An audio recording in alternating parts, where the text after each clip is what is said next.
এই মুহূর্তে পাওয়া আপডেট বাংলা সংবাদে আপনাদের স্বাগত। শুরুতে এই সংবাদ শিরোনাম। বাংলাদেশে বেআইনি হত্যায় ইউরোপীয় ইউনিয়নের উদ্বেগ।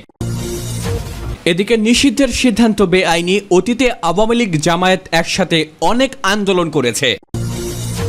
জানাবো জনদৃষ্টি ভিন্ন দিকে সরাতে জামায়াত নিষিদ্ধের উদ্যোগ, মন্তব্য ফখরুলের।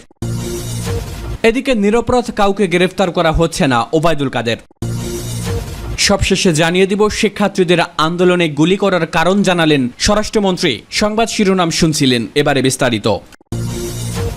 বাংলাদেশে বেআইনি হত্যায় ইইউ এর গভীর উদ্বেগ। বাংলাদেশে আইন শৃঙ্খলা রক্ষাকারী বাহিনীর মাধ্যমে সংগঠিত হত্যা ও ঘোষিত শুট অন সাইট পলিসি বা দেখামাত্র গুলি যে নীতি সরকার গ্রহণ করেছে তাতে গভীরভাবে উদ্বিগ্ন ইউরোপীয় ইউনিয়ন। ২৭ রাষ্ট্রের জোটের পররাষ্ট্র নীতি বিষয়ক উচ্চ প্রতিনিধি জোসেফ বোরেল বাংলাদেশে বিক্ষোভ দমনে সরকারি বাহিনীর মাত্রাতিরিক্ত বল প্রয়োগে নিন্দা জানান। তিনি বলেন, আমি আইন প্রয়োগকারী কর্মকর্তাদের হত্যা, সহিংসতা, নির্যাতন, গণগ্রেপ্তার এবং সহায় সম্পত্তির ক্ষয়ক্ষতিতে গভীরভাবে উদ্বিগ্ন। ব্রাসেলসে ইউরোপীয় ইউনিয়নের সদর দপ্তর প্রচারিত এক বিবৃতিতে জানানো হয়, গত ২৭ জুলাই লাওসে আসিয়ানের মন্ত্রী পর্যায়ের বৈঠকের ফাঁকে বাংলাদেশে প্রতিনিধি দলের নেতা সাবেক পররাষ্ট্রমন্ত্রী ডক্টর এ কে আব্দুল মোমেনের সঙ্গে EU high representative Josep Borrell বাংলাদেশের সাম্প্রতিক পরিস্থিতি নিয়ে গভীর উদ্বেগ ব্যক্ত করেছেন। বিবৃতির মতে, ইইউ এর পররাষ্ট্রমন্ত্রী বাংলাদেশের সঙ্গে ইউরোপীয় ইউনিয়নের সম্পর্কের মৌলিক বিষয়গুলোর কথা স্মরণ করেছেন। তিনি খোলাসা করেই বলেছেন, এখানে যেসব বেদনাদায়ক ঘটনা ঘটেছে, বিশেষ করে প্রতিবাদকারী শিক্ষার্থী, সাংবাদিক, শিশুসহ অন্যান্য যাদের বিরুদ্ধে আইন প্রয়োগকারী কর্তৃপক্ষের অতিরিক্ত বল প্রয়োগ এবং প্রাণঘাতী অস্ত্র প্রয়োগের অসংখ্য ঘটনা ঘটিয়েছে। প্রতিটি ঘটনার পুঙ্খানুপুঙ্খ তদন্ত করে দায়ীদের বিচারের আওতায় আনতে হবে। সেই সঙ্গে বাংলাদেশে আন্দোলন দমনে হাজার হাজার লোকের বাজ বিচারহীন গ্রেফতারে উদ্বেগ প্রকাশ করে ইইউ প্রতিনিধি যে কোনো গ্রেফতার বা আটকে যথাযথ প্রক্রিয়া অনুসরণের তাগিদ দেন। ইইউ বাংলাদেশ সম্পর্কের মৌলিক বিষয়গুলো অর্থাৎ বিবেচনায় রেখে বাংলাদেশের এই কঠিন সংকটের প্রেক্ষাপটে এদেশের সরকার তথা কর্তৃপক্ষের প্রতিটি পদক্ষেপ ইউরোপীয় ইউনিয়ন ঘনিষ্ঠভাবে নজরদারি রাখবে জানিয়ে বিবৃতিতে বলা হয়, ইউরোপীয় ইউনিয়ন আশা করে বাংলাদেশ কর্তৃপক্ষের যে কোনো সিদ্ধান্ত গ্রহণে অবশ্যই মানবাধিকারের প্রতি সম্পূর্ণভাবে সম্মান প্রদর্শন করা হবে। নিষিদ্ধের সিদ্ধান্ত বেআইনি। অতীতে আওয়ামী লীগ জামায়াত একসাথে অনেক আন্দোলন করেছে। ক্ষমতাসীন আওয়ামী লীগের নেতৃত্বাধীন ১৪ দলীয় জোটের বৈঠকে বাংলাদেশ জামায়াতে ইসলামীকে নিষিদ্ধের সিদ্ধান্তকে বেআইনি বলে আখ্যায়িত করেছে দলটি। মঙ্গলবার ৩০ জুলাই গণমাধ্যমে পাঠানো এক বিবৃতিতে এই সিদ্ধান্তের বিরুদ্ধে তীব্র নিন্দা ও প্রতিবাদ জানিয়েছে জামায়াত। বিবৃতিতে জামায়াতের আমির ডক্টর শফিকুর রহমান বলেন, ১৪ দলের বৈঠকে জামায়াতকে নিষিদ্ধের যে বেআইনি, এখতিয়ার বহির্ভূত ও সংবিধান পরিপন্থী সিদ্ধান্ত নেওয়া হয়েছে তার তীব্র নিন্দা ও প্রতিবাদ জানাচ্ছি। ১৪ দলীয় জোট একটি রাজনৈতিক প্ল্যাটফর্ম। একটি রাজনৈতিক দল বা জোট অন্য একটি রাজনৈতিক দলের বিষয়ে কোনো সিদ্ধান্ত নিতে পারে না। বাংলাদেশের আইন ও সংবিধান কাউকে এ এখতিয়ার দেয়নি। কোনো দল বা জোট অন্য কোনো দলকে নিষিদ্ধ করার ধারা চালু হলে এক দল অন্য দলকে নিষিদ্ধ করতে থাকবে, তখন রাষ্ট্রের সুশৃঙ্খলা বলে কিছু থাকবে না। জামায়াতের বিবৃতিতে উল্লেখ করা হয়, আওয়ামী লীগ জামায়াতের সাথে বসে অতীতে অনেক আন্দোলন করেছে। দেশে অবাধ, সুষ্ঠু ও নিরপেক্ষ নির্বাচনের জন্য তত্ত্বাবধায়ক সরকার ব্যবস্থার ফর্মুলা জাতির সামনে উপস্থাপন করেছে এবং এর ভিত্তিতে দেশে সুষ্ঠু নির্বাচন অনুষ্ঠিত হয়েছে। এতে আরো বলা হয়, জামায়াত গণতান্ত্রিক রাজনৈতিক সংগঠন যা বাংলাদেশের সকল গ্রহণযোগ্য নির্বাচনে অংশগ্রহণ করে জাতীয় সংসদে প্রতিনিধিত্ব করেছে। প্রতিটি গণতান্ত্রিক আন্দোলনে ঐতিহাসিক ভূমিকা পালন করেছে। এরকম একটি গণতান্ত্রিক সংগঠনকে নিষিদ্ধ করার দাবি বেআইনি, এখতিয়ার বহির্ভূত ও সংবিধান পরিপন্থী। জনগণ ১৪ দলের এই দাবি গ্রহণ করবে না।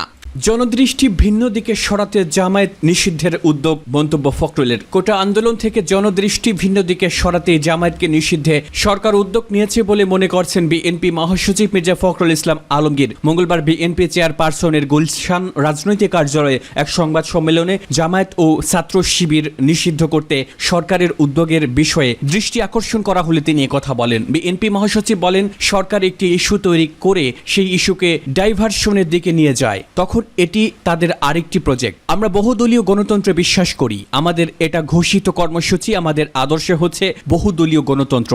পাকিস্তান আমলে কমিউনিস্ট পার্টিকে নিষিদ্ধ করা হয়েছিল। বাম রাজনীতি যারা করতেন, মির্জা গোলাম হাফিজ থেকে শুরু করে হাজী মোহাম্মদ দানিশ থেকে শুরু করে তারা সবাই দেশ ছেড়ে চলে গিয়েছিলেন, ভারতে আশ্রয় নিয়েছিলেন। তারা প্রায় 2 বছর সেখান থেকে তারপরে তারা ফিরে আসেন। তিনি বলেন, এতদিন নেয়নি কেন তারা, আজকে এখন নিচ্ছে কেন?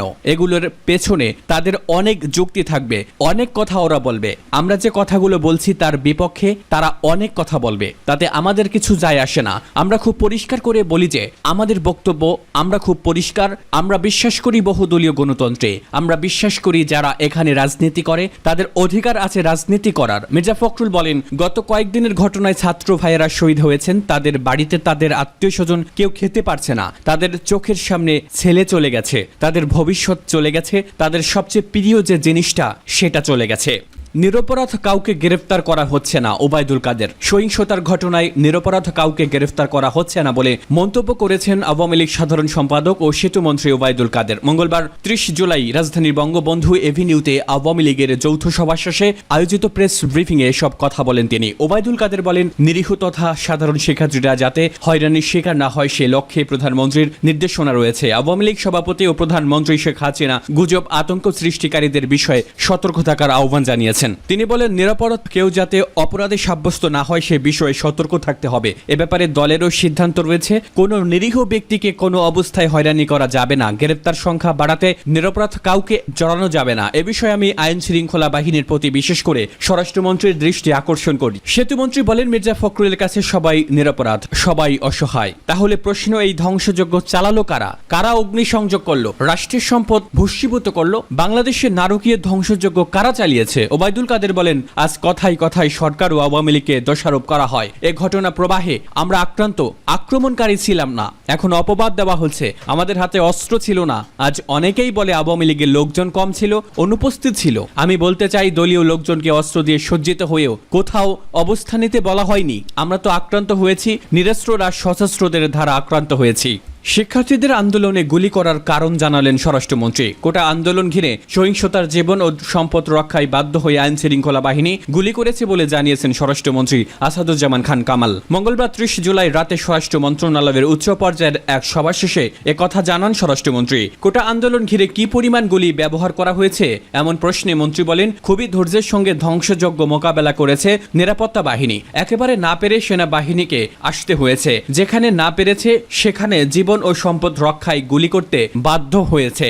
সব হিসাব পুলিশের ঊর্ধ্বতন কর্মকর্তারা রাখেন। কোনো একটি গুলি, কোনো একটি মৃত্যু যদি অনাকাঙ্ক্ষিত হয় তাহলে একটা তদন্ত হয়, সেটা হবে। এরই মধ্যে প্রধানমন্ত্রীর নির্দেশনায় বিচার বিভাগীয় কমিশন হয়েছে, তারাও একটি প্রতিবেদন দেবে কি ঘটনা ঘটেছিল কয়েকদিনে। তখন আমরা সারা বিশ্বকে জানাতে পারবো কি ঘটনা ঘটাতে চেয়েছিল স্বাধীনতার বিরোধী শক্তি, বলেন তিনি। দেশের পরিস্থিতি স্বাভাবিক হচ্ছে জানিয়ে আসাদুজ্জামান আরো বলেন, বুধবার থেকে শনিবার পর্যন্ত সকাল 7টা থেকে রাত 8টা পর্যন্ত কারফিউ শিথিল করার সিদ্ধান্ত নিয়েছি। ঢাকা মহানগর, ঢাকা জেলা, নারায়ণগঞ্জ, গাজীপুর ও নরসিংদী এই 4 জেলার ক্ষেত্রে এই শিথিলতা কার্যকর হবে। বাকি জেলাগুলোতেও স্থানীয় প্রশাসন সিদ্ধান্ত নেবে।